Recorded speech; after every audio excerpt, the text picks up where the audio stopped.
Vinayak classes Prayagraj के YouTube channel पर मैं दीप्ति सिंह आप सभी का हार्दिक स्वागत करती हूं। तो जैसा कि आप सभी को पता है कि हमारी सीटेट की क्लास लगातार चल रही है, जिसमें से आज ये 7वीं क्लास है। पिछली 6 क्लास हम लोगों की हो चुकी है, तो जो बच्चे पिछली वीडियो नहीं देखे हैं वो पिछली वीडियो जाकर जरूर देख लें। क्लास को स्टार्ट करने से पहले क्लास को एक लाइक ज़रूर करिएगा, अपने दोस्तों के पास शेयर ज़रूर करिएगा, और अगर आप इस चैनल पर नए हैं तो चैनल को भी सब्सक्राइब जरूर कर लीजिएगा। तो चलिए बिना देर किए हुए हम अपने आज के क्लास की शुरुआत करते हैं। तो आज की क्लास का ये रहा हम लोगों का पहला प्रश्न। प्रश्न कह रहा है कि एक आयत की लंबाई 8 सेंटीमीटर और चौड़ाई 5 सेंटीमीटर है, तो इसका परिमाप क्या होगा।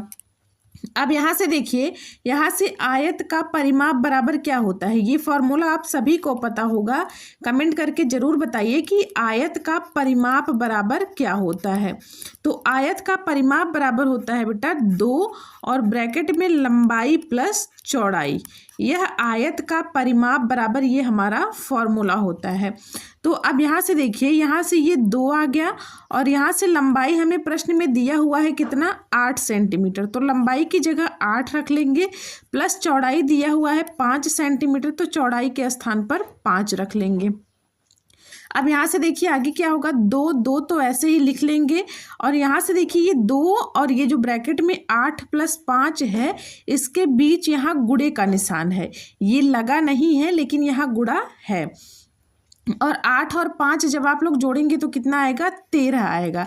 तो अब 2 का गुणा 13 में करेंगे तो कितना आएगा, 13 दूना के 26 सेंटीमीटर, यानी आयत का परिमाप हमारे पास निकल कर कितना आ गया, 26 सेंटीमीटर। तो 26 सेंटीमीटर किस ऑप्शन में है, ऑप्शन बी में, यानी ऑप्शन बी हमारा बिल्कुल सही जवाब हो जाएगा। अगले प्रश्न पर चलते हैं। अगला प्रश्न क्या कह रहा है, अगला प्रश्न क्या कह रहा है कि सुनीता के पास 5 रुपए, 10 रुपए और 20 रुपए के सिक्के समान संख्या में हैं। यदि उसके पास कुल 350 रुपए हैं तो प्रत्येक प्रकार के सिक्कों की संख्या कितनी है। अब यहाँ हम सबसे पहले मान लेंगे कि सुनीता के पास सिक्कों की संख्या यक्स है। तो हम सबसे पहले मान ले रहे हैं, यहाँ देखिए सिक्कों की संख्या दी हुई है, हमने मान लिया कि सिक्कों की संख्या यक्स है। अब यहाँ से देखिए कह रहा है कि उसके पास 5 रुपए, 10 रुपए और 20 रुपए के सिक्के हैं। तो अगर हम लोग टोटल मूल्य निकालेंगे, यानी टोटल सिक्का निकालेंगे, तो 5 रुपए का सिक्का आ जाएगा 5 यक्स, और 10 रुपए का सिक्का आ जाएगा 10 यक्स, और 20 रुपए का सिक्का आ जाएगा 20 यक्स। ये कैसे आया, क्योंकि यहाँ देखिए हमने मान रखा है कि सिक्कों की संख्या यक्स है, तो यदि 5 रुपए यानी उसके पास 5 सिक्का है तो टोटल 5 यक्स हो जाएगा, 10 रुपए का 10 यक्स हो जाएगा, और 20 रुपए का 20 यक्स हो जाएगा। अब आगे देखिए क्या कह रहा है प्रश्न में, कह रहा है कि उसके पास कुल 350 रुपए हैं, यानी ये 5, 10 और 20 के सिक्कों को जोड़ा जाएगा जब, तो उसके पास टोटल कितने रुपए हैं, 350 रुपए हैं। तो अब यहाँ से देखिए ये 5 x plus 10 x plus 20 x बराबर कितना आ गया, 350 रुपए आ गया। ये चीज़ समझ में आई कि नहीं है। यहाँ देखिए कह रहा है ना कि 5 रुपए और 10 रुपए और 20 रुपए, ये 3 सिक्के हैं इसके पास, एक 5, 10 और 20 के हैं। तो टोटल जब जोड़ेंगे, यानी 5 का चाहे जितना भी सिक्का इसके पास हो, 10 का हो और 20 का, जब टोटल जोड़ेंगे तो कितना आएगा, 350 आएगा। तो वही हमसे प्रश्न में कह रहा है, तो वही मैं यहाँ लिखी हूँ कि 5 x plus 10 x plus 20 x बराबर दिया हुआ है प्रश्न में कितना, 350 रुपए। अब यहाँ से देखिए, यहाँ से ये 20, 10, 30, 30, 5, 35, ये टोटल जोड़ेंगे तो कितना आएगा, 35 यक्स आएगा बराबर 350। अब यहाँ से देखिए ये 35 एकन्नम 35, यानी 10 बार में कट गया, यक्स की वैल्यू निकल कर आ गई कितनी, 10 आ गई। तो अब यक्स की वैल्यू 10 आ गई, यानी टोटल सिक्का उसके पास कितना है, 10 है। तो 10 किस ऑप्शन में है, ऑप्शन ए में। अगर आप यहाँ से चेक करना चाहें तो यहाँ से देखिए 5 यक्स, 5 रुपए का कितना सिक्का है उसके पास, 5 यक्स है। तो 5 यक्स का मतलब हो गया, 5 यक्स का मतलब हो गया 5 गुणा यक्स की वैल्यू 10 आई है तो 10 लिखेंगे। यहाँ से देखिए 10 बचे कितना हो गया, 50 हो गया। अब ठीक उसी प्रकार 10 यक्स बराबर हो जाएगा 10 गुणा 10, ये यक्स की वैल्यू 10 आई है तो 10 रखे हैं, तो 10 दहा में कितना हो गया, 100। अब यहाँ से 20 यक्स बराबर निकालेंगे तो 20 गुणा 10 हो जाएगा। यक्स की वैल्यू 10 आई है तो 10 रख देंगे। अब यहाँ से 20 का गुणा 10 में करेंगे तो कितना आएगा, 200 आएगा। अब इन टोटल को जोड़ दीजिए। यहाँ से देखिए 2 एक 300 और 350, 350 रुपये आ गया कि नहीं आ गया। तो टोटल उसके पास 10 सिक्के हैं। तो 10 कौन से ऑप्शन में है, ऑप्शन ए, यानी ऑप्शन ए हमारा बिल्कुल सही जवाब हो जाएगा। अगले प्रश्न पर चलते हैं। अगला प्रश्न क्या कह रहा है, प्रश्न संख्या 3। अब 3 देखिए, बहुत आसान प्रश्न है। आसान कैसे है, कह रहा है कि दिए गए अक्षर पैटर्न में लुप्त पद ज्ञात कीजिए। AZ BY CX और अगली संख्या, यानी अगला पैटर्न हमसे पूछ रहा है। तो अब यहाँ से देखिए, यहाँ से ये देखिए पहला अक्षर ABC, तो जाहिर सी बात है कि यहाँ अगला D आएगा। तो हम यहाँ से ABCD लिख ले रहे हैं, क्योंकि यहाँ से देखिए स्टार्टिंग में यहाँ A है, ये B है, ये C है। तो ये जो अगला पैटर्न आएगा उसका पहले वाला अक्षर जो होगा वो जाहिर सी बात है कि वो D होगा, क्योंकि ABC जब लगातार चल रहा है तो अगला D होगा।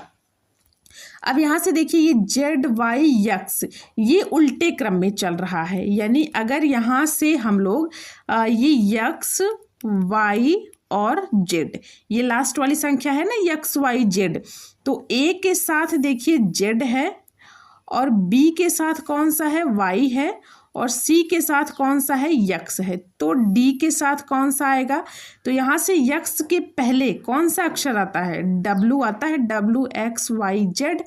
तो A के साथ जब Z है, B के साथ Y है, C के साथ X है, तो D के साथ W होगा।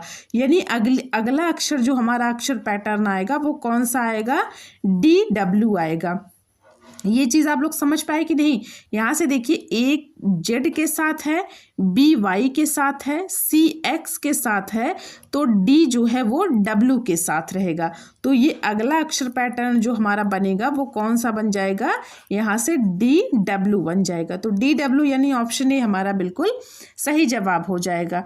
अगले प्रश्न पर चलते हैं। अगला प्रश्न क्या कह रहा है, अगला प्रश्न कह रहा है कि निम्नलिखित पैटर्न का अगला पद पहचानिए। अब यहाँ से देखिए ये भी पैटर्न वाला सवाल है। कह रहा है 1 4 9 16 25। अब आगे वाली संख्या हमसे पूछ रहा है। अब यहाँ से आप लोग चेक करिए कि ये जो पीछे वाली संख्याएं हैं वो किस पैटर्न में दी हुई हैं। तो अब यहाँ से अगर हम लोग चेक करें तो यहाँ से देखिए ये संख्या है 1 4 9 16 और 25। ये इतनी संख्याएं दी हुई हैं, आगे वाली संख्या हमसे पूछ रहा है। तो अगर आप इसे थोड़ा सा ध्यान से देखिए तो यहाँ देखिए ये क्या बन रहा है, 1 को हम लोग 1 का वर्ग लिख सकते हैं कि नहीं लिख सकते हैं, लिख सकते हैं, क्योंकि 1 का गुणा चाहे जितनी बार आप करिए वो 1 ही आएगा। तो ये 1 का वर्ग हो गया। अब आगे ये जो 4 है इसको हम लोग 2 का वर्ग लिख सकते हैं कि नहीं लिख सकते हैं, लिख सकते हैं। कैसे लिख सकते हैं, 2 का वर्ग, यानी 2 के वर्ग का मतलब होता है कि 2 गुणा 2। तो जब आप लोग 2 गुणा 2 करेंगे तो कितना आ जाएगा, 4 आ जाएगा। अब अगली संख्या देखिए यहाँ 3 का वर्ग लिख सकते हैं, 3 गुणा 3 करेंगे तो 3 तिया के 9 आ जाएगा। ठीक उसी प्रकार अगली संख्या 4 का वर्ग है, 4 गुणा 4 करेंगे तो 4 चौक के 16 आ जाएगा। आगे 5 का वर्ग है, 5 पचे 25 हो जाएगा। अब यहाँ से देखिए ये 1 का वर्ग, 2 का वर्ग, 3 का वर्ग, 4 का वर्ग, ये 5 का वर्ग, यानी 1 से 5 तक लगातार संख्याओं का वर्ग चल रहा है। तो यहाँ आगे 6 का वर्ग बनेगा। अब 6 का वर्ग कैसे बनेगा, यहाँ से देखिए 1 का वर्ग, 2 का वर्ग, 3 का वर्ग, 4 का वर्ग, 5 का वर्ग, ये संख्याएं लगातार वर्ग बनाते हुए चल रही हैं। तो जाहिर सी बात है कि 5 के बाद 6 ही आता है। तो अगली संख्या हमारी क्या हो जाएगी, 6 का वर्ग हो जाएगी। तो 6 का वर्ग यानी 6 गुणा 6 कितना हो जाएगा, 6 6 के 36 हो जाएगा। तो अगला पैटर्न जो हमारा आएगा वो कौन सा आएगा, कौन सी संख्या आएगी, 36 आएगी। तो 36 किस ऑप्शन में है, ऑप्शन सी में, यानी ऑप्शन सी हमारा बिल्कुल सही जवाब हो जाएगा। अगले प्रश्न पर चलते हैं। अगला प्रश्न क्या कह रहा है, अब अगला देखिए, अगला भी बहुत ही आसान है। आसान कैसे है, कह रहा है कि प्रेक्षण 3 9 11 16 19 12 18 30 19 25 के माध्यक, परिसर और बहुलक का माध्य क्या होगा। माध्य का मतलब औसत पूछ रहा है हमसे कि इसका औसत क्या होगा। माध्यक ये जो दिया हुआ है ये माध्यिका है, ये परिसर है और ये बहुलक है। यानी सबसे पहले ये जो प्रेक्षण दिया हुआ है इसका हमें माध्यिका निकालना होगा, उसके बाद परिसर निकालना होगा, उसके बाद बहुलक निकालना होगा, फिर इन तीनों का माध्य निकालना होगा यानी औसत निकालना होगा। तो चलिए सबसे पहले ये जो प्रेक्षण दिया हुआ है इसको हम आरोही क्रम में लिख लेते हैं। तो सबसे पहले हम इसको कौन से क्रम में लिखेंगे, इसको आरोही क्रम में लिखेंगे। तो आरोही क्रम में लिखिए। यहाँ से देखिए आरोही का मतलब क्या होता है कि छोटे से बड़ा यानी बढ़ते हुए क्रम को आरोही क्रम कहते हैं। तो सबसे पहले सबसे छोटी संख्या लिखेंगे, सबसे छोटी 3 है, 3 के बाद यहाँ देखिए 9 है, 9 के बाद 11 है, 11 के बाद 12 है, 9 के बाद कौन सी संख्या है 11 है, 11 के बाद कौन सी संख्या है 12 है। अब यहाँ से देखिए 3 9 11 12 ये हो गया। अब यहाँ से देखिए यहाँ से ये 16 है 18 है, तो आगे कौन सी संख्या आएगी 16 आएगी 18 आएगी। अब यहाँ से देखिए 19 19 दो बार है, एक 19 यहाँ है और एक 19 यहाँ है, तो 19 और 19 ये 2 बार हो गया। अब उसके बाद कौन सी संख्या बची है, यहाँ 25 बची है और यहाँ 30 बची है, तो इसके बाद 25 आ जाएगा और 25 के बाद 30 आ जाएगा। तो अब सबसे पहले हम माध्यिका निकालते हैं। अब माध्यिका बताइए आप लोग कि माध्यिका आपको पता है कि माध्यिका क्या होती है। तो माध्यिका क्या होती है बेटा, माध्यिका जो बीच वाली संख्या होती है वही हमारी माध्यिका होती है। जैसे देखिए अगर ये 1 2 3 4 5 ये 5 संख्याएं हमें दी हुई हैं, अगर हमसे इसकी माध्यिका पूछेगा तो ये पीछे 2 निकाल देंगे, आगे 2 निकाल देंगे, यही जो बीच वाली संख्या बचेगी यही हमारी माध्यिका होती है। अब आप लोग कहेंगे कि चलिए 5 है तो 2 आगे 2 पीछे निकाल दिए हम लोग संख्या, जो बीच वाली बची वो हमारी माध्यिका हो गई। मान लीजिए ये संख्याएं अगर 6 दी हुई हैं तब हम क्या करेंगे, ये सवाल आपके मन में आ रहा होगा ना कि अगर ये 5 की बजाय ये संख्या हमें 6 दे दिया हो तब हम क्या करेंगे। तो एक तरफ 2 और एक तरफ 3 तो निकालेंगे नहीं, क्योंकि हमें लेफ्ट हैंड साइड में जितनी संख्याएं निकालनी है उतनी ही राइट में निकालनी है। जो बीच में 1 बचेगा वही हमारी माध्यिका होगी। तो अब यहाँ दाहिने साइड तो 3 संख्या हो गई, तो ये माध्यिका नहीं होगा। अब यही चीज़ देखिए, यही नियम इस सवाल में भी लग रहा है। यहाँ देखिए 1 2 3 4 5 6 7 8 9 10 ये 10 संख्याएं जब आ गई तो यहाँ से देखिए 4 संख्याएं, यानी ये 1 2 3 4 इधर से और 1 2 3 4 इधर से, 4 4 तो निकल गई। अब बची कितनी, 2 संख्याएं बची हैं। यहाँ से देखिए ये 2 संख्याएं बची हुई हैं। अब इसमें से माध्यिका कौन सा होगा। अब आप लोग सोच रहे होंगे कि 4 इधर निकाल दिए और 4 इधर निकाल दिए, अब बीच में जब 2 संख्याएं बची हैं तो माध्यिका कौन सी होगी। अब हम 16 को माध्यिका लें या फिर 18 को माध्यिका लें। तो जब संख्याएं सम दी हुई हों, जैसे अगर 5 दिया होता तो 2 दाहिने 2 बाएं निकाल कर आप लोग बीच वाली संख्या माध्यिका ले लेते, लेकिन अगर संख्याएं सम संख्या में दी हुई हैं, जैसे यहाँ देखिए ये 10 संख्याएं टोटल दी हुई हैं, तो 4 4 निकाल दिए तो बीच में बची 2 संख्याएं। जब 2 संख्याएं बचेंगी तब आपको क्या करना है, दोनों संख्याओं को जोड़ देना है और 2 से भाग कर देना है। अगर 2 संख्या बीच में बच रही है तब माध्यिका कैसे निकालेंगे, इन दोनों संख्याओं को जोड़ देंगे, जो भी दोनों संख्याएं बीच में बचेंगी उन दोनों को जोड़ देंगे और 2 से भाग कर देंगे। तो जब 18 और 16 को जोड़ेंगे तो कितना आएगा, 34 आएगा, और भाग 2 करेंगे तो 2 1 2 2 7 14, 17 दूना के 34, यानी माध्यिका हमारी निकल कर आ गई कितनी, 17 आ गई। अब आगे बात करते हैं परिसर की। यहाँ देखिए माध्यिका हो गया, अब यहाँ परिसर की बात कर रहा है। तो अब परिसर की बात करते हैं। परिसर क्या होता है, परिसर रेंज होता है। परिसर में कुछ करना है नहीं आपको, सिर्फ संख्या आरोही क्रम में लिखिए, उसके बाद जो संख्या सबसे बड़ी है उसमें से सबसे छोटी संख्या को आप घटा दीजिए। परिसर का मतलब होता है कि उच्च मान माइनस निम्न मान, यानी सबसे बड़ी वाली संख्या में से सबसे छोटी वाली संख्या घटा देते हैं तो वही हमारा परिसर हो जाता है। तो सबसे बड़ी संख्या 30 है, माइनस करेंगे सबसे छोटी संख्या 3, तो 30 में से 3 जब निकालेंगे तो बचेगा कितना, 27 बचेगा। 27 यही हमारा परिसर हो जाएगा। अब बात करते हैं बहुलक की। अब बात करते हैं किसकी, बहुलक की। अब यहाँ से देखिए बहुलक क्या होता है, तो जिन संख्याओं की आवृत्ति अधिक बार होती है। अब जैसे यहाँ से देखिए इन सभी संख्याओं में 19 की आवृत्ति 2 बार हुई है, बाकी सभी संख्याएं एक एक बार आई हैं, लेकिन 19 जो है वो 2 बार आया है। तो जिस संख्या की आवृत्ति 1 से अधिक बार हो वही हमारा बहुलक होता है। तो बहुलक कितना आ गया, 19 आ गया। 19 क्योंकि यहाँ देखिए 2 बार दिया हुआ है इसलिए बहुलक हमारा 19 हो जाएगा। तो अब यहाँ से माध्यिका, परिसर और बहुलक ये 3 चीज हम लोग निकाल लिए हैं। अब इन तीनों का माध्य पूछ रहा है। तो माध्य क्या होता है, माध्य बराबर वही औसत होता है माध्य। तो माध्य बराबर होता है संख्याओं का योग बटे पदों की संख्या। अब यहाँ से देखिए माध्यिका कितनी है, 17 है, और प्लस परिसर कितना है, 27 है, प्लस बहुलक कितना है, 19 है। इन सब को जोड़कर 1 2 3 संख्या है तो 3 से भाग कर देंगे। यही तो हमसे प्रश्न में पूछा है कि माध्यिका, परिसर और बहुलक का माध्य बताइए।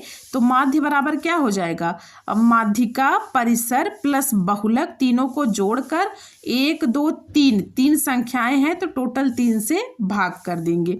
अब यहाँ से देखिए अब 17, 27 और 19 को जब आप लोग जोड़ेंगे तो कितना आएगा, 63 आएगा।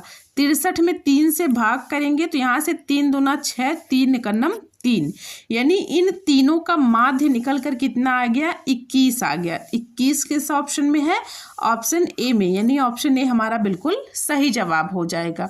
चलिए अगले प्रश्न पर चलते हैं। अगला प्रश्न क्या कह रहा है, प्रश्न संख्या 6 कह रहा है कि 10 प्रेक्षणों 5 9 14 15 यक्स प्लस 1 2 यक्स माइनस 13 28 30 32 34 को आरोही क्रम में व्यवस्थित किया गया है।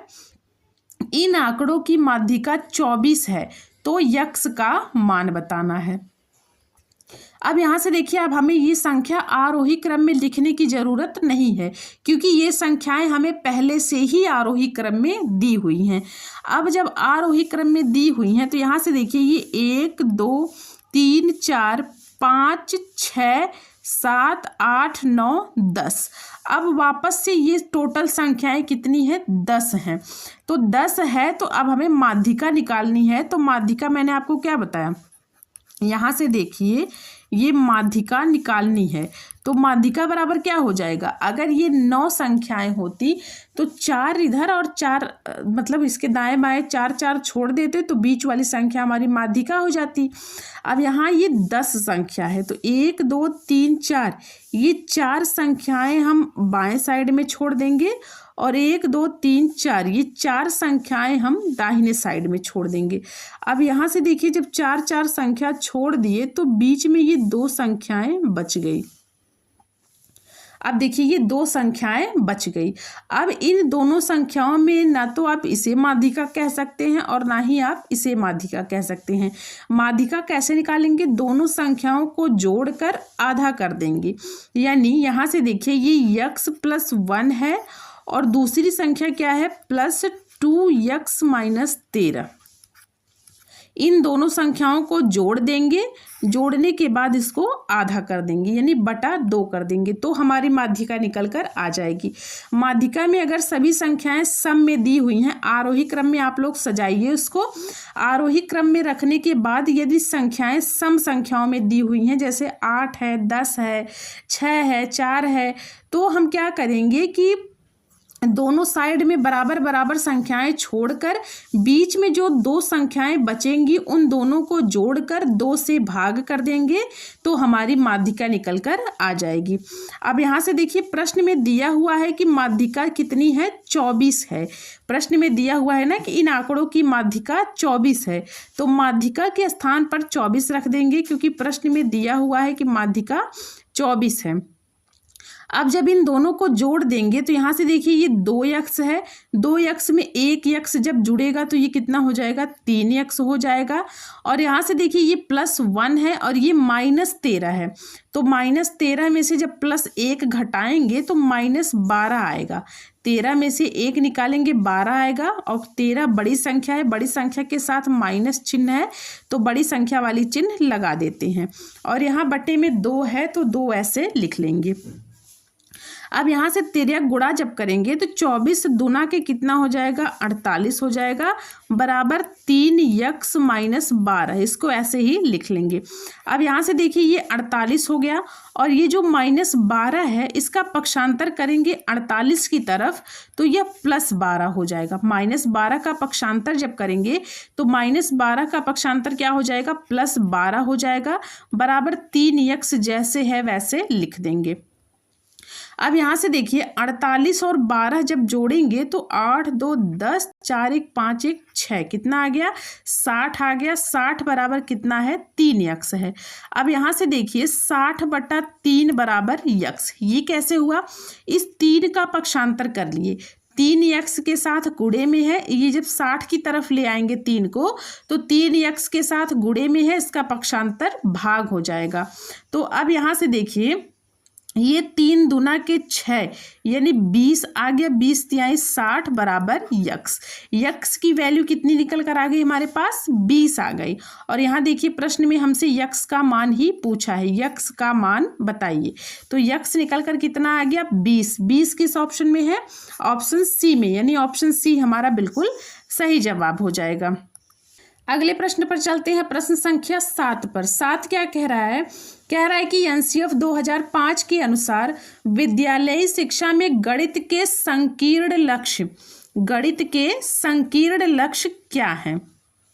यहाँ से देखिए प्रश्न में कह रहा है ना कि संकीर्ण लक्ष्य, नैरो एम क्या है।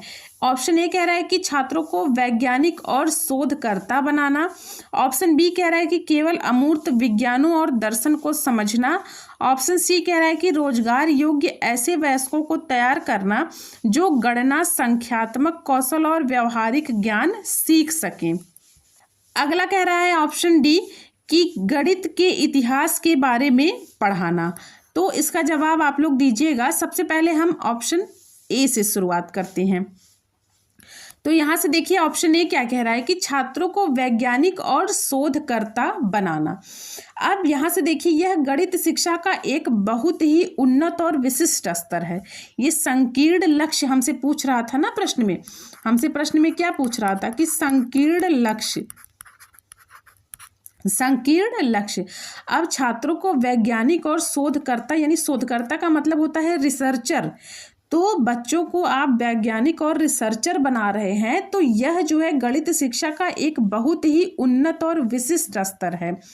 स्कूल स्तर पर सभी बच्चों को शोधकर्ता बनाना प्राथमिक या संकीर्ण लक्ष्य नहीं हो सकता।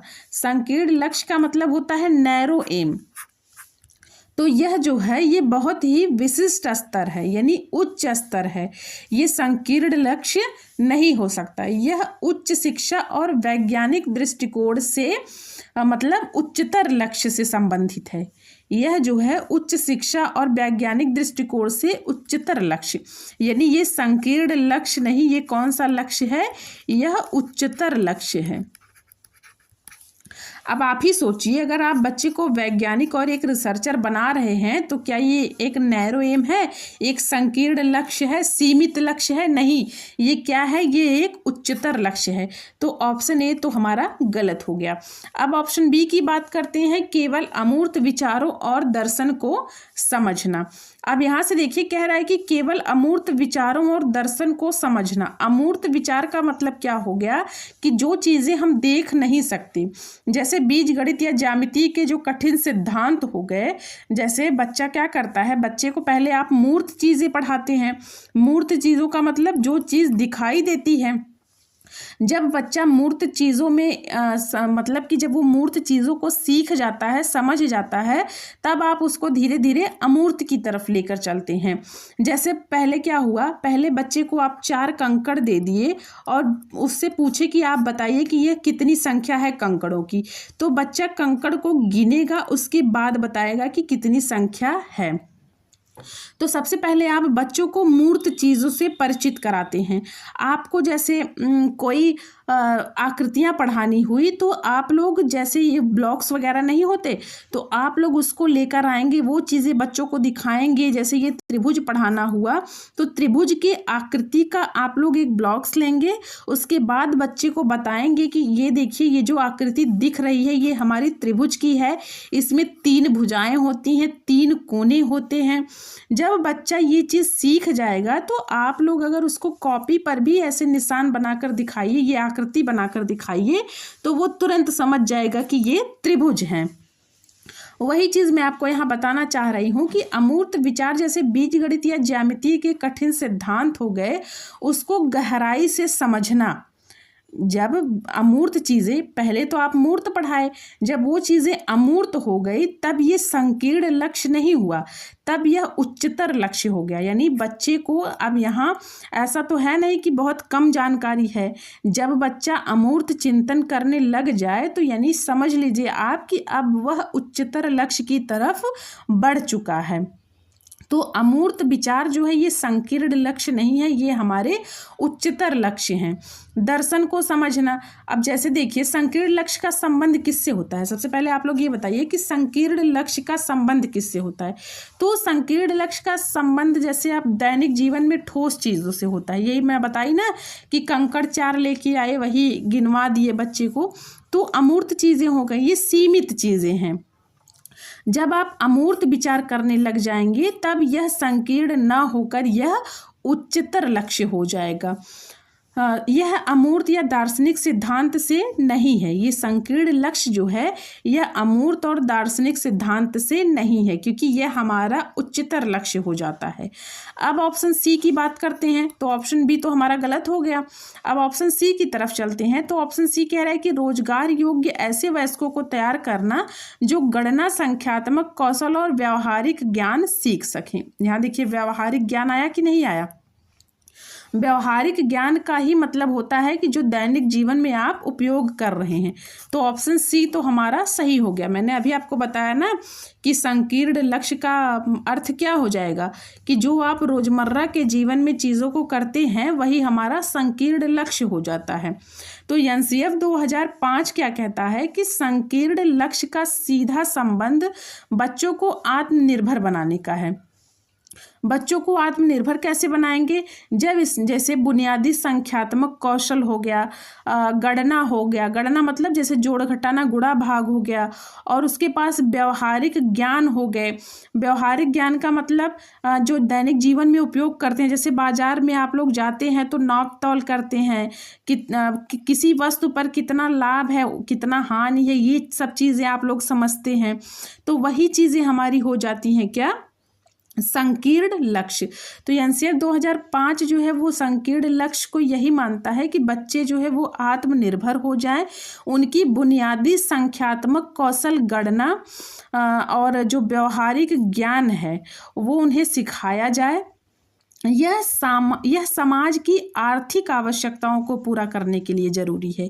ये जो संकीर्ण लक्ष्य है यह जो है वो समाज की आर्थिक आवश्यकताओं को पूरा करने के लिए जरूरी होता है। तो ऑप्शन सी हमारा बिल्कुल सही जवाब हो जाएगा। अब ऑप्शन डी की बात करें तो ऑप्शन डी भी गलत है। कह रहा है कि इतिहास के बारे में पढ़ाना, गणित का इतिहास पढ़ाना। गणित के इतिहास के बारे में यदि आप लोग बता रहे हैं बच्चों को, तो क्या यह एक संकीर्ण लक्ष्य है? नहीं, यह एक अतिरिक्त जानकारी हो सकती है। जब आप गणित के इतिहास को बच्चों को पढ़ाएंगे तो यह एक पूरक जानकारी हो सकती है। यह भी गणित का संकीर्ण लक्ष्य नहीं है, कौन सा लक्ष्य है? उच्चतर लक्ष्य है, क्योंकि इतिहास के बारे में बताने का मतलब ही हो गया कि यह एक उच्चतर लक्ष्य है। तो ऑप्शन सी हमारा बिल्कुल सही जवाब हो जाएगा। अगले प्रश्न पर चलते हैं। अगला प्रश्न क्या कह रहा है? प्रश्न संख्या 8। अब 8 देखिए, कह रहा है कि उपचारात्मक शिक्षण किसके ठीक पहले या किसके तुरंत बाद किया जाता है? ऑप्शन ए है योगात्मक मूल्यांकन से ठीक पहले, ऑप्शन बी है वार्षिक परीक्षा के तुरंत बाद, और ऑप्शन सी कह रहा है कि निदानात्मक परीक्षण के तुरंत बाद, ताकि खोजी गई कमियों को दूर किया जा सके। ऑप्शन डी कह रहा है कि नया शैक्षणिक सत्र शुरू होने से ठीक पहले। अब सबसे पहले ऑप्शन ए की बात करते हैं। तो ऑप्शन ए क्या कह रहा है कि योगात्मक मूल्यांकन से ठीक पहले। अब योगात्मक मूल्यांकन क्या है? यह सत्र के, ये जो योगात्मक मूल्यांकन होता है, यह सत्र या कोर्स के अंत में छात्रों के अंतिम ग्रेडिंग के लिए किया जाता है। इसको आप वार्षिक परीक्षा भी बोल सकते हैं। ये जो योगात्मक मूल्यांकन है, यह जो जब सत्र या कोर्स का अंत होता है तो उसमें छात्रों के अंतिम ग्रेडिंग के लिए किया जाता है। इसको आप वार्षिक परीक्षा भी बोल सकते हैं। अब उपचारात्मक शिक्षण देखिए, उपचारात्मक शिक्षण का उद्देश्य ये थोड़ी ना होता है कि अंतिम परीक्षा से ठीक पहले आप लोग जो है वो बच्चों में परिवर्तन लेकर आए। जब अंतिम परीक्षा आ जाएगी तो अंतिम परीक्षा के ठीक पहले अगर आप लोग कुछ सुधार करेंगे बच्चों में, तो वो सिर्फ रटवाना हो जाएगा। क्या हो जाएगा? रटवाना। जैसे आपने बच्चे को कुछ भी पढ़ाया, ठीक, कोई टॉपिक ले लीजिए, कोई टॉपिक आप बच्चे को पढ़ा रहे हैं, वो चीज़ बच्चे को समझ में नहीं आई, तो जब आपका एग्ज़ाम नज़दीक आ गया, तब आप लोग ये जान रहे हैं, ये पता कर पा रहे हैं कि बच्चे ये चीज़ें नहीं समझ पाए, तब आप क्या करेंगे? तब आप सीधा सीधा यही सोचेंगे कि अब समझाने का टाइम ख़त्म हो गया, अब हम सीधे बच्चे को रट्टा मरवा दें। तो एनसीएफ 2005 जो है वो रटने का विरोध करती है, वो रटने को सपोर्ट नहीं करती, वो रटंत विद्या का विरोध करती है। तो इसमें क्या हो जाएगी? ये बच्चों की कमियों को समय से सुधारना नहीं होगा। जैसे आप एग्ज़ाम से ठीक पहले अगर बच्चे की कमियों को देख रहे हैं तो उसको आप फिर सुधार नहीं पाएंगे, आप उसे रट्टा मरवाने पर जोर देंगे, नहीं तो आप उस चीज़ को छोड़ देंगे।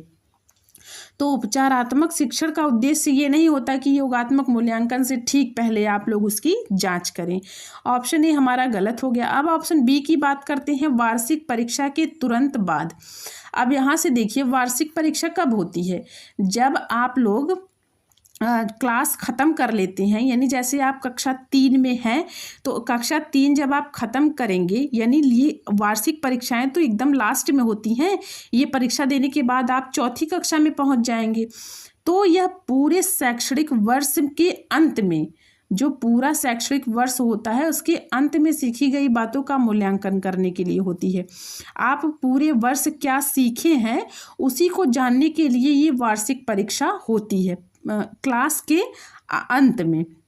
जैसे आप कक्षा 3 में पढ़ रहे हैं, तो कक्षा 3 में पढ़ते समय आप क्या क्या सीखे हैं, आपकी पढ़ाई कैसे चल रही है, उसका मूल्यांकन करने के लिए वार्षिक परीक्षा का आयोजन होता है। अब वार्षिक परीक्षा के बाद क्या होता है कि वो सत्र समाप्त हो जाता है। जब कक्षा 3 में आप हैं, 3 में आपने वार्षिक परीक्षा दे दी, तो आपका कक्षा 3 वाला सत्र समाप्त हो गया। और अब क्या होगा कि अब आप अगली कक्षा में चले जाएंगे, यानी कक्षा 4 में चले जाएंगे। तो अगली कक्षा में जब अगली कक्षा में जाएंगे तब उपचारात्मक शिक्षण थोड़ी ना होगा, तब तो आपका सारा पैटर्न ही नया हो जाएगा ना, सिलेबस आपका बदल जाएगा। जो चीज़ आप कक्षा 3 में पढ़े हैं उससे एडवांस चीज़ें आ जाएंगी। तो यहाँ उपचारात्मक शिक्षण नहीं होता है। जब आप परीक्षा दे चुके हैं, कक्षा 3 पार कर गए, तब आपका निदान क्या होगा? तब आप सीधे सीधे कक्षा 4 में पहुँच जाएंगे और वहाँ चीज़ों का मतलब कई सारी चीज़ें बदल जाएंगी। ऑप्शन सी की बात करें तो ऑप्शन सी कह रहा है कि निदानात्मक परीक्षण के तुरंत बाद, ताकि खोजी गई कमियों को दूर किया जा सके। अब सबसे पहले यहाँ देखिए, ये निदानात्मक परीक्षण क्या है। तो निदानात्मक परीक्षण क्या होता है कि इसका उपयोग छात्र की पढ़ाई में यानी इसका ये निदानात्मक परीक्षण क्या है कि इसका उपयोग छात्र की पढ़ाई में आने वाली विशिष्ट कठिनाइयाँ, आने वाली विशिष्ट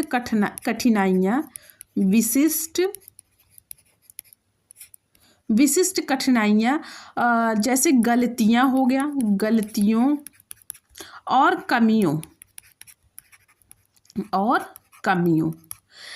निदानात्मक परीक्षण क्या होता है कि छात्र की पढ़ाई में आने वाली विशिष्ट कठिनाइयाँ, उनकी गलतियों और उनकी कमियों की पहचान करने के लिए किया जाता है।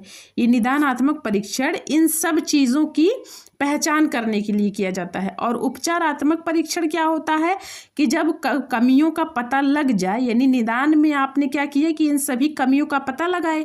अब उपचार में क्या करेंगे कि कमियों का पता चलने के बाद तुरंत शिक्षक उन्हें दूर करने के लिए, जैसे आप स्कूल में जब पढ़ा रहे हैं आपको पता चल गया कि बच्चे को कोई टॉपिक है, मान लीजिए नंबर सिस्टम है, पता नहीं ये प्राइमरी में है भी कि नहीं, मान लीजिए ये नंबर सिस्टम हो गया, ठीक, ये नंबर सिस्टम एक टॉपिक है।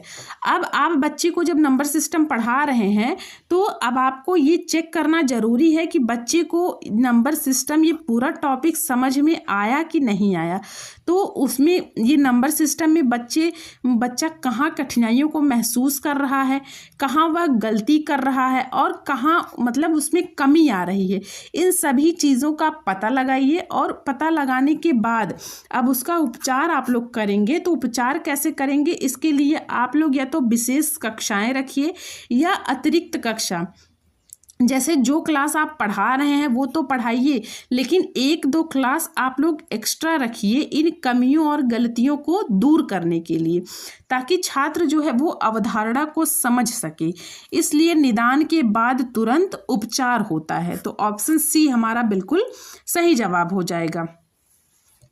आप क्या करेंगे, सबसे पहले निदान करेंगे, उसके बाद तुरंत उपचार करेंगे। तो निदान के तुरंत बाद उपचार होता है। तो ऑप्शन सी हमारा बिल्कुल सही जवाब हो जाएगा। अब ऑप्शन डी की बात करते हैं। तो ऑप्शन डी कह रहा है कि नया शैक्षणिक सत्र शुरू होने से ठीक पहले। अब यहाँ देखिए ये नया सत्र की बात कर रहा है, तो इस समय छात्र जो है वो नए पाठ्यक्रम और नई कक्षाओं की शुरुआत करते हैं। जैसे नया सत्र शुरू होने के ठीक पहले, अब नया सत्र जब आपका शुरू हो गया है तो आप क्या करेंगे, नए पाठ्यक्रम और नई कक्षा का शुरुआत करेंगे। तो पिछले साल की जो कमी है उसको ठीक करने के लिए आप लोग नए सत्र की शुरुआत का इंतजार थोड़ी ना करेंगे। आप क्या करेंगे कि जो आपका सत्र चल रहा है उसी में समय रहते ही सुधार किया जाना चाहिए। सुधार के लिए आप लोग नए सत्र की मतलब नए सत्र का इंतज़ार नहीं करेंगे कि पिछली कक्षा को सुधारने के लिए नए सत्र का इंतज़ार किया जाए, जब नया सत्र आए तब पिछली कक्षा को सुधारा जाए। नहीं, पिछली कक्षा में आप समय रहते ही सुधार कीजिए, नए सत्र का इंतज़ार मत कीजिए। तो ऑप्शन डी भी हमारा गलत हो गया, यानी सबसे सही आंसर कौन सा हो गया, ऑप्शन सी। अगला प्रश्न क्या कह रहा है कि सामुदायिक गणित का ज्ञान क्यों आवश्यक है। ऑप्शन ए कह रहा है कि सामाजिक जीवन की सफलतापूर्वक निर्वाह करने के लिए। ऑप्शन बी कह रहा है कि केवल कक्षा में प्रथम स्थान प्राप्त करने के लिए। ऑप्शन सी कह रहा है कि जटिल वैज्ञानिक शोध करने के लिए। और ऑप्शन डी कह रहा है कि कंप्यूटर प्रोग्रामिंग सीखने के लिए। तो सबसे पहले ऑप्शन ए से शुरुआत करते हैं, आप लोग भी अपने जवाब दीजिएगा। ऑप्शन ए कह रहा है कि सामाजिक जीवन की सफलतापूर्वक निर्वाह करने के लिए। सबसे पहले आप लोग ये समझिए कि ये सामुदायिक गणित क्या होता है। सामुदायिक गणित क्या होता है, तो सामुदायिक गणित का अर्थ उस गणित से है जिसका उपयोग कहाँ करते हैं, समाज के लोगों, जिसका उपयोग समाज के लोग अपने दैनिक जीवन और सामाजिक लेन देन में करते हैं। ये जो सामुदायिक गणित है इसका उपयोग कहाँ होता है, इसका उपयोग होता है दैनिक जीवन में, इसका उपयोग होता है दैनिक जीवन में और सामाजिक लेन देन में। और कहाँ, सामाजिक लेन देन में, सामाजिक लेन देन में। तो सामुदायिक गणित का मतलब क्या हुआ, ये चीज़ आप लोग समझ पाए। सामुदायिक गणित का अर्थ उस गणित से है जिसका उपयोग समाज के लोग अपने दैनिक जीवन में और सामाजिक लेन देन में करते हैं। तो अब यहाँ से देखिए ऑप्शन ए कि सामाजिक जीवन की सफलतापूर्वक निर्वाह करने के लिए, तो ऑप्शन ए ही तो हमारा सही हो गया। मनुष्य क्या है, मनुष्य एक सामाजिक प्राणी है। अब समाज में रहने के लिए उसे पैसों का लेन देन, व्यापार और वस्तुओं का आदान प्रदान तो करना ही पड़ेगा। मनुष्य जब समाज में रह रहा है तो उसको समाज में रहने के लिए पैसों का लेन देन भी करना होगा, व्यापार भी करना होगा, वस्तुओं का आदान प्रदान भी करना होगा। तो इन सभी कार्यों के लिए क्या होता है, बुनियादी गणित की आवश्यकता होती है। बुनियादी गणित का मतलब क्या हुआ कि एकदम बेसिक से गणित की आवश्यकता होती है। जब आप लोग लेन देन करते हैं, व्यापार करते हैं, तो उसमें गणित की आवश्यकता होती है कि नहीं होती है। तो इसके लिए क्या होता है कि बुनियादी गणित की आवश्यकता पड़ती है। इसके बिना सामाजिक जीवन जो है वो सुचारू रूप से नहीं चल सकता। तो वही है सामुदायिक गणित। सामुदायिक गणित की आवश्यकता समाज में पड़ती है, यानी जब सामाजिक कार्य को हम लोग करेंगे तो इन सभी कार्यों के लिए हमें बुनियादी गणित की आवश्यकता पड़ती है। इसके बिना सामाजिक जीवन सुचारू रूप से नहीं चल सकता। तो ऑप्शन ए हमारा सही हो गया। अब ऑप्शन बी देखिए क्या कह रहा है, कह रहा है कि केवल कक्षा में प्रथम स्थान प्राप्त करने के लिए। अब कक्षा में प्रथम स्थान प्राप्त करने के लिए यह सामुदायिक गणित के ज्ञान की आवश्यकता थोड़ी ना है। और सबसे पहली बात कि शिक्षा का उद्देश्य केवल परीक्षा पास करना या रैंक लाना नहीं होता। शिक्षा का उद्देश्य जो है वो परीक्षा पास करना या फिर रैंक लाना नहीं होता। गणित का असली उद्देश्य क्या होता है कि व्यवहारिक जीवन में उसका उपयोग कैसे करना है। जब व्यवहारिक जीवन में आप लोग उसका उपयोग ही नहीं कर पा रहे हैं तो आप लोग गणित का मतलब क्या ही सीखे। गणित इतनी जानकारी तो सबको होनी चाहिए। तो ऑप्शन बी हमारा गलत हो गया कि केवल कक्षा में प्रथम स्थान प्राप्त करने के लिए। अब ऑप्शन सी की बात करते हैं, जटिल वैज्ञानिक शोध करने के लिए। अब वैज्ञानिक अनुसंधान और रिसर्च के लिए उच्च स्तरीय या उन्नत गणित की आवश्यकता होती है। ये देखिए जटिल वैज्ञानिक शोध, यानी जब जटिल वैज्ञानिक शोध क्या वैज्ञानिक अनुसंधान में और रिसर्च के लिए हमें क्या होता है, हमें उच्च स्तरीय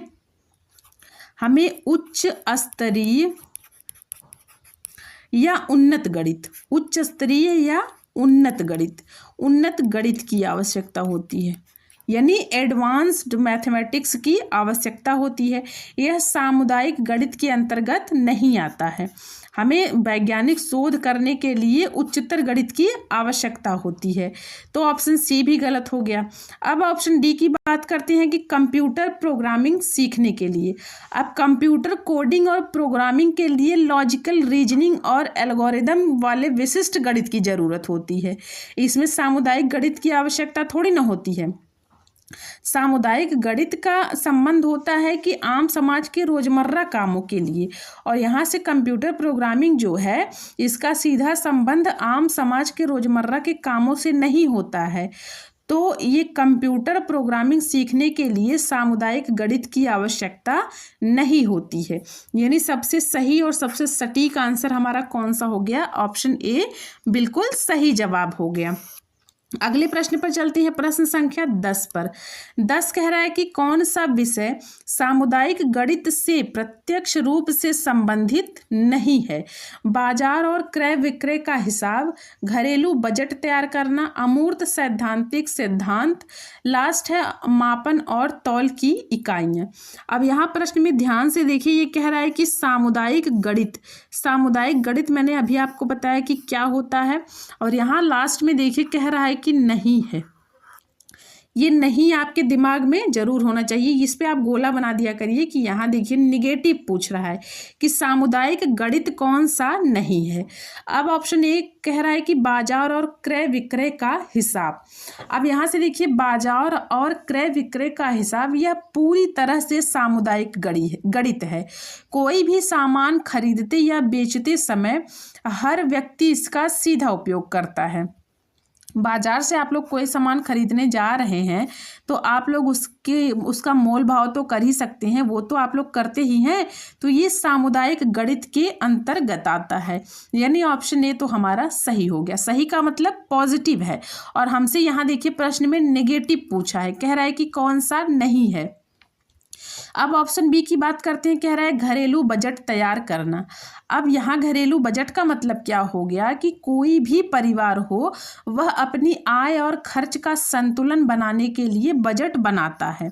वो बजट बनाता है ना कि जैसे अब आप ही लोग हैं तो आप लोग बजट बनाते हैं कि नहीं, कि हमारे पास कितनी कमाई है और हमें कितना खर्च करना है, वो चीज़ आप लोग मेंटेन करते हैं कि नहीं करते हैं। अब ऐसा तो करते नहीं है कि आप लोग 1 रुपया कमाइए और 5 रुपया खर्च करिए, या 5 रुपया कमाइए और खर्च बिल्कुल ना करिए। तो कितना आप कमा रहे हैं और कितना खर्च कर रहे हैं, यह संतुलन बनाने के लिए प्रत्येक परिवार अपना बजट बनाता है। तो यह सीधे तौर पर आम समाज और परिवार से जुड़ा हुआ व्यवहारिक गणित है, और सामुदायिक गणित का मतलब ही होता है व्यवहारिक गणित। तो ऑप्शन बी भी हमारा सही हो गया, यानी सही का मतलब ये दोनों पॉजिटिव हुए हैं, हमें निगेटिव खोजना है। अब ऑप्शन सी की बात करते हैं, कह रहा है अमूर्त सैद्धांतिक गणित। अब यहाँ से देखिए जब अमूर्त की बात आ जाती है तो यह जटिल हो जाता है। अब इसमें क्या हो जाएगा, इसमें जटिल प्रमेय आ जाएंगे, अमूर्त सूत्र आ जाएगा और सिद्धांत आ जाएगा। तो इनका उपयोग जो है वो केवल उच्च शिक्षा या शोध में होता है, उच्च शिक्षा और शोध में होता है। सामान्य जनता को अपने दैनिक सामाजिक जीवन में इसकी सीधी आवश्यकता नहीं होती है। तो ये ऑप्शन हमारा गलत हो गया। गलत का मतलब ये हमारा निगेटिव हुआ। अब अभी मैं आपको बता रही हूँ। अब ऑप्शन डी की बात करते हैं कि मापन और तौल इकाइयाँ। अब यहाँ से देखिए मापन और तौल इकाइयों से क्या मतलब है कि दूध, सब्जी, कपड़ा या कोई भी वस्तु आप लोग खरीदने जाते हैं तो वो किलो में मिलता है, लीटर में मिलता है या मीटर में मिलता है। तो इन सभी इकाइयों का प्रयोग होता है, तो वह सामुदायिक गणित का एक हिस्सा है। जैसे आप लोग दूध लेने जा रहे हैं तो दूध आपको ये पता होता है ना कितने रुपए लीटर है, मुझे कितना लीटर लेना है। तो ये सभी सामुदायिक गणित के अंतर्गत आती हैं, क्योंकि ये हमारे व्यावहारिक जीवन से रिलेटेड होती हैं। तो ऑप्शन डी भी हमारा सही हो गया। अब यहाँ से देखिए ए, बी और डी ये तीनों ऑप्शन जो है वो हमारे पॉजिटिव हैं। तो तीनों ऑप्शन सही हैं, यानी पॉजिटिव हैं, और हमसे प्रश्न में निगेटिव पूछ रहा है। तो निगेटिव आंसर कौन सा है, सी वाला है। तो यानी इस प्रश्न के हिसाब से ये सी वाला ऑप्शन हमारा सही हो जाएगा, क्योंकि हमसे निगेटिव ही पूछा है। तो ये तीनों पॉजिटिव हैं, तो तीनों पॉजिटिव गलत हो जाएंगे। निगेटिव पूछा है तो यानी ऑप्शन सी हमारा बिल्कुल सही जवाब हो जाएगा। अगले प्रश्न पर चलते हैं, प्रश्न संख्या 11 पर। अब 11 देखिए, 11 क्या कह रहा है, कह रहा है कि एक घनाभाकार बक्से की लंबाई, चौड़ाई और ऊंचाई क्रमशः 20 सेंटीमीटर, 15 सेंटीमीटर और 10 सेंटीमीटर है। इस बक्से का आयतन कितना होगा। तो अब यहाँ से देखिए ये घनाभाकार बक्सा है, तो सबसे पहले घनाभ का आयतन, वही हमसे पूछ रहा है। ये बक्सा जो है वो घनाभाकार है, तो घनाभ का आयतन क्या होता है, ये फॉर्मूला आप लोग बताइए। ये सवाल बहुत आसान है, बस घनाभ का आयतन ये फॉर्मूला पता हो, सीधा सीधा मान फॉर्मूले में रख दीजिए। तो घनाभ का आयतन बराबर होता है लंबाई गुणा चौड़ाई गुणा ऊंचाई। घनाभ का आयतन बराबर क्या होता है, लंबाई गुणा चौड़ाई गुणा ऊंचाई। तो अब यहाँ से देखिए लंबाई, चौड़ाई, ऊंचाई हमें प्रश्न में दिया हुआ है। लंबाई है 20 सेंटीमीटर, चौड़ाई है 15 सेंटीमीटर और ऊंचाई है 10 सेंटीमीटर। तो 15 दूना के 30 हो गया, और यहाँ से ये 2 जीरो और लिख लेंगे। ये 15 दूना के 30, 1 और 2 जीरो, तो 30 यानी 3000 सेंटीमीटर क्यूब, यही हमारा जो है घनाभ का आयतन आ जाएगा। यानी इस बक्से का आयतन कितना आ जाएगा, 3000 सेंटीमीटर क्यूब। तो 3000 किस ऑप्शन में है, ऑप्शन सी में, यानी ऑप्शन सी हमारा बिल्कुल सही जवाब हो जाएगा। 12वें प्रश्न की तरफ चलते हैं। 12वां क्या कह रहा है, कह रहा है कि यदि किसी घन का कुल पृष्ठीय क्षेत्रफल 216 सेंटीमीटर स्क्वायर है तो उसका आयतन ज्ञात कीजिए। अब यहाँ से देखिए ये भी बहुत ही आसान प्रश्न है। आसान कैसे है, घन का कुल पृष्ठीय क्षेत्रफल, यहाँ से देखिए घन का कुल पृष्ठीय घन का कुल पृष्ठीय क्षेत्रफल, ये हमें दिया हुआ है कितना, 216। सॉरी, यहाँ से देखिए, घन का कुल पृष्ठीय क्षेत्रफल बराबर फॉर्मूला होता है 6a²। घन का कुल पृष्ठीय क्षेत्रफल बराबर क्या होता है, फॉर्मूला 6a²। अब यहाँ से देखिए प्रश्न में घन का कुल पृष्ठीय क्षेत्रफल हमें दिया हुआ है 216, तो घन का कुल पृष्ठीय क्षेत्रफल हो जाएगा ये हमारा 216 बराबर किसके है, 6a² के। 6a² के हो गया। अब यहाँ से देखिए ये a² बराबर हो जाएगा 216/6। अब 216/6 कैसे आया, ये 216 है, इस 6 का पक्षांतर 216 की तरफ किए तो 216/6 आ गया बराबर a²। वही चीज़ मैं यहाँ a² पहले लिख दी हूँ, तो a² बराबर हो गया 216/6। तो 216/6 जब करेंगे तो यहाँ से देखिए 6 या 18 हो गया, 3 बचा 6 6 के 36, a² बराबर आ गया 36। 36 को हम लोग 6 का स्क्वायर लिख सकते हैं, तो स्क्वायर से स्क्वायर कटा यानी a बराबर कितना आ गया, 6 आ गया। a बराबर हमारे पास कितना आ गया, 6 आ गया। अब यहाँ से घन का आयतन हमसे पूछा है, यहाँ प्रश्न में देखिए कह रहा है ना कि उसका आयतन बताइए, तो यहाँ से घन का आयतन निकाल लेते हैं। अब यहाँ से जब घन का आयतन निकालेंगे तो घन का आयतन बराबर फॉर्मूला होता है a³। a क्या है, a हमारी भुजा है, तो घन का आयतन बराबर हो गया a³। अब यहाँ से a की वैल्यू निकल कर आई है कितनी, 6, तो 6 का क्यूब कर देंगे। जब 6 का क्यूब करेंगे यानी 6 गुणा 6 गुणा 6 कितनी बार, 3 बार करना है, तो 6 6 के 36, 36 छक्का कितना हो जाएगा, 216 सेंटीमीटर क्यूब। घन का आयतन निकल कर कितना आ गया, 216 सेंटीमीटर क्यूब। तो 216 किस ऑप्शन में है, ऑप्शन बी में, यानी ऑप्शन बी हमारा बिल्कुल सही जवाब हो जाएगा। चलिए अगले प्रश्न पर चलते हैं। अगला प्रश्न क्या कह रहा है, अगला प्रश्न कह रहा है कि एक पानी की टंकी 6 मीटर लंबी, 4 मीटर चौड़ी और 1.25 मीटर गहरी है, इसमें कितने लीटर पानी आ सकता है। अब सबसे पहले हम टंकी का आयतन निकालेंगे किसमें, मीटर में। सबसे पहले हम टंकी का आयतन निकालेंगे किसमें, मीटर में। तो आयतन बराबर क्या होता है, आयतन बराबर क्या होता है, लंबाई गुणा चौड़ाई गुणा ऊंचाई, लंबाई गुणा चौड़ाई गुणा ऊंचाई। तो अब यहाँ से देखिए लंबाई कितना है, 6 सेंटीमीटर, चौड़ाई कितना है, 4 सेंटीमीटर, और गुणा ऊंचाई, ऊंचाई का मतलब यही गहराई, गहराई कितनी है, 1.25 मीटर। हम ये सब चीज़ें मीटर में निकाल रहे हैं क्योंकि सभी मान मीटर में दिया हुआ है। तो अब मीटर में जब निकालेंगे तो 6 चौके 24 आ गया, और 24 में गुणा करेंगे 125 का तो आएगा 3000, यानी 2 अंक पर दशमलव लगेगा, तो ये 30.00 मीटर क्यूब आ जाएगा। ये आयतन बराबर कितना आ गया, 30 मीटर क्यूब। ये 00 का कोई मतलब है नहीं, तो 30 यानी आयतन हमारा आ गया 30 मीटर क्यूब। अब ये मीटर में आया है, लेकिन हमसे पूछ रहा है प्रश्न में कि कितने लीटर पानी आ सकता है, तो अब इसे हम लीटर में बदलेंगे। तो जब लीटर में बदलेंगे, यहाँ से देखिए ये लीटर में बदलेंगे, तो 1 घन मीटर बराबर कितना होता है, 1000 लीटर। 1 घन मीटर में कितना लीटर होता है, 1000 लीटर होता है। ये चीज़ तो आप सभी को पता होगा कि 1 घन मीटर बराबर 1000 लीटर होता है। तो यहाँ से देखिए 30 मीटर, यहाँ से 30 घन मीटर, ये घन मीटर है, ये जो मीटर क्यूब लगा हुआ है ये घन मीटर है। तो 30 घन मीटर बराबर कितना आएगा, 30 गुणा 1000। 30 गुणा 1000 कैसे आया, यहाँ से 1 घन मीटर बराबर 1000 लीटर है, तो 30 घन मीटर बराबर हो जाएगा 30 गुणा 1000। तो यहाँ से देखिए ये हो जाएगा 30,000 लीटर। ये कितना आ गया, 30 का गुणा 1000 में करेंगे तो कितना आएगा, 30,000 लीटर। तो 30,000 लीटर किस ऑप्शन में है, ऑप्शन बी में, यानी ऑप्शन बी हमारा बिल्कुल सही जवाब हो जाएगा। अगले प्रश्न पर चलते हैं, प्रश्न संख्या 14 पर। 14 कह रहा है कि आंकड़ों 5 7 5 3 2 5 8 9 की माध्यिका क्या होगी। अब सबसे पहले माध्यिका जब भी माध्यिका निकालने को कहे तो सबसे पहले जो संख्याएं दी हुई हैं उसको आप आरोही क्रम में लिखिए। बिना आरोही क्रम में लिखे आप माध्यिका नहीं निकाल सकते। अगर आप माध्यिका निकाल रहे हैं तो आपको संख्याएं आरोही क्रम में लिखनी होंगी। तो अब आरोही क्रम में जब लिखेंगे तो यहाँ से देखिए सबसे छोटा 2 है, फिर 3 है, तो ये 2 हो गया, 3 हो गया।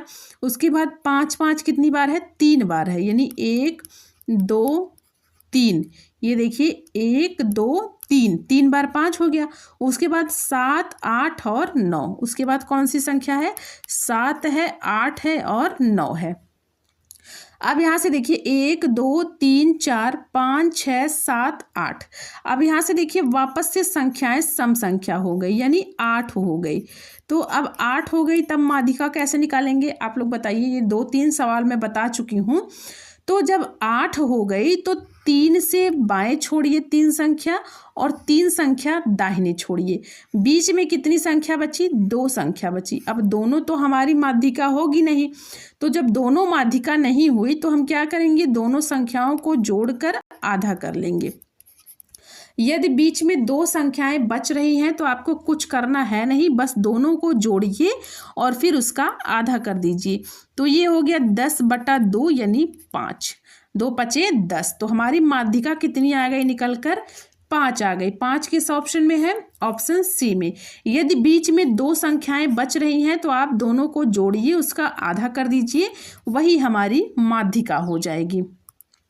चलिए आज की क्लास के आखिरी प्रश्न पर चलते हैं। तो आज की क्लास का आखिरी प्रश्न जो है वो कह रहा है कि यदि एक कक्षा के 5 छात्रों द्वारा प्राप्त अंक नीचे दिए गए हैं तो अंकों का औसत ज्ञात कीजिए। अंक कौन कौन से हैं? 12 15 18 20 और 25। अब यहाँ हमसे औसत पूछ रहा है, तो औसत बराबर क्या होता है? आप लोग बताइए, औसत बराबर क्या होता है? ये सब फॉर्मूले जो भी मैं आपको बताती हूँ क्लास में जितने भी फॉर्मूले मैं आपको बताती हूँ वो चीज़ें आप लोग नोट किया करिए, क्योंकि वो सब इम्पॉर्टेंट फॉर्मूले होते हैं और वो अक्सर हर सवाल में ही लगभग पूछ लिए जाते हैं। तो औसत बराबर हो गया संख्याओं का योग बटा कुल संख्या। संख्याओं का योग बटा कुल संख्या। अब यहाँ से संख्याओं का योग का मतलब हुआ कि इन सभी संख्याओं को जोड़ना है। योग का मतलब होता है जोड़ना। तो 12 + 15 + 18 + 20 + 25, इन सब को जोड़ दीजिए और फिर नीचे कुल संख्या। तो 1 2 3 4 5 संख्याएं हैं। यहाँ देखिए दिया हुआ है कि 5 छात्र, तो टोटल कितनी संख्या है? 5 संख्याएं हैं, तो 5 से भाग कर देंगे। अब यहाँ से 12 15 18 20 और 25 जब आप लोग जोड़ेंगे तो कितना आएगा? 90 आएगा। आप लोग जोड़ कर देखिएगा कितना आएगा? 90 आएगा। तो 18 पंचे 90, यानी 90 में 5 से भाग करेंगे तो कितना आएगा? 18 आएगा। तो औसत हमारा निकल कर कितना आ गया? 18। 18 किस ऑप्शन में है? ऑप्शन ए में, यानी ऑप्शन ए हमारा बिल्कुल सही जवाब हो जाएगा। तो आज हम लोग 15 प्रश्न को हल किए हैं। 15 में से आप लोग कमेंट करके बताइएगा कि आप लोग कितने प्रश्नों के जवाब सही दे पाए हैं। प्रश्न आपको कैसे लगे? क्लास आपको मेरी कैसी लगती है? यदि आपको मेरी क्लास अच्छी लगती है तो क्लास को एक लाइक ज़रूर किया करिए, अपने दोस्तों के पास शेयर ज़रूर किया करिए, और अगर आप इस चैनल पर नए हैं तो चैनल को भी सब्सक्राइब कर लीजिए, क्योंकि विनायक क्लासेस प्रयागराज के यूट्यूब चैनल पर इस प्रकार की वीडियो लगातार पड़ती रहेंगी। तो आप लोग जब चैनल को सब्सक्राइब किए रहेंगे तो उसका नोटिफिकेशन आपको तुरंत मिल जाएगा। तो चलिए बेटा, आज के लिए इतना ही। मिलती हूँ एक नई क्लास में एक नई जानकारी के साथ। आप सभी का बहुत बहुत धन्यवाद।